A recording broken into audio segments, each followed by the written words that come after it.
If you are watching this video right now, you are probably a heavy lifter looking to enhance your performance with the barbell. Let's look at this movement right here and see how well he performs.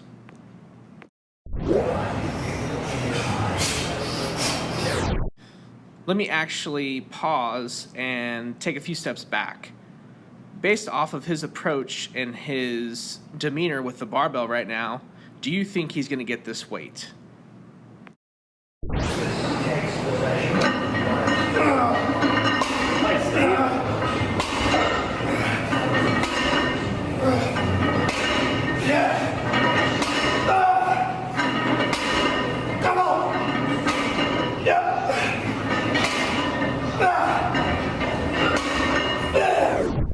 He was actually so successful with his approach with the bar, he got 10 reps. Welcome to HarvestingStrength.com. Today's topic, aggressive lifting.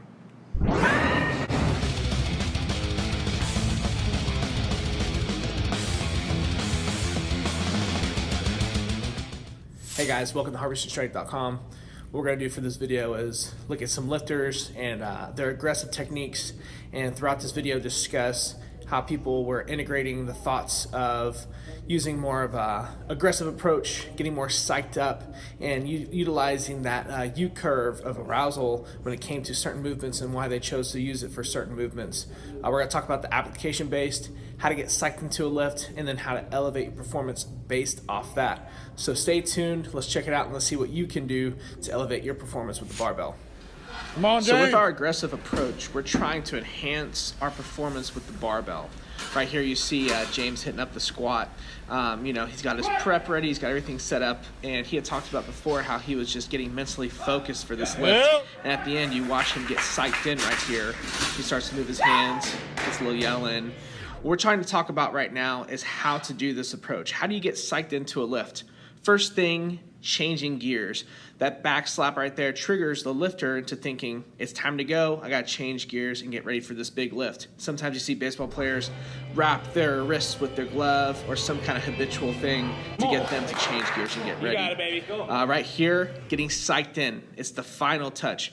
Right here is lifting his arms, because I know when he lifts his arms, he's about to get ready to drop the hips, drop the hands, grab the bar, and go into it full speed. So again, you want to change gears, get that final touch, getting psyched in, and then just go. Just destroy the iron. Go get it, go have it, make it happen, and then go from there. Now, we're going to talk about a different speed in this moment. We're going to talk about the squat right here. So squat versus deadlift. Deadlift, we just pick up the bar. So it's one motion. Versus squat, you have to descend, ascend, unrack the weight, get your feet set up. There's a lot of more things happening. It's a little bit more complex if you want to discuss it relatively between squat and deadlift. So we talk about this inverted U theory, where we're talking about the level of arousal and engagement and anxiety and stress based off a lift or a task rather. So complex or simple. It looks like on this graph, once you see the bottom of it, the more aroused you are, the better you'll perform on a simple task versus complex. So with the squat, it's good to get psyched in, but maybe you have to slow things down just a little bit compared to the deadlift. And then right here we see our lifter getting after it, making a double of her best previously, so she looks pretty excited afterwards. Again, the purpose of this was just to compare the complexity between the squat and the deadlift. Now afterwards we have Dimitri going into his deadlift, and he's just all in. He is one of the best that I've worked with in the sense of just being psyched in. He just changes. He's like a completely different person, and I love it.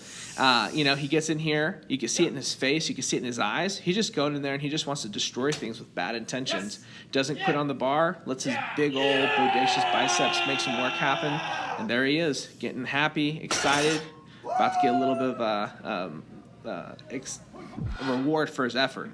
Now, environmental factors, you're in a meet, that's going to add another element. So now instead of you deadlifting 500 in the gym, You could go to a meet, go maybe 510, 520. That's another variable you have to account for. And as you see this video unfold, you see everybody screaming, cheering, getting excited.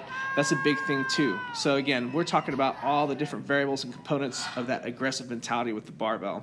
If you want to see more videos, talk more about these different things and topics and concepts, please hit me up, www.harvestingstrength.com. Thanks for checking us out, and continue to support us, and hopefully big things come. Thanks, guys.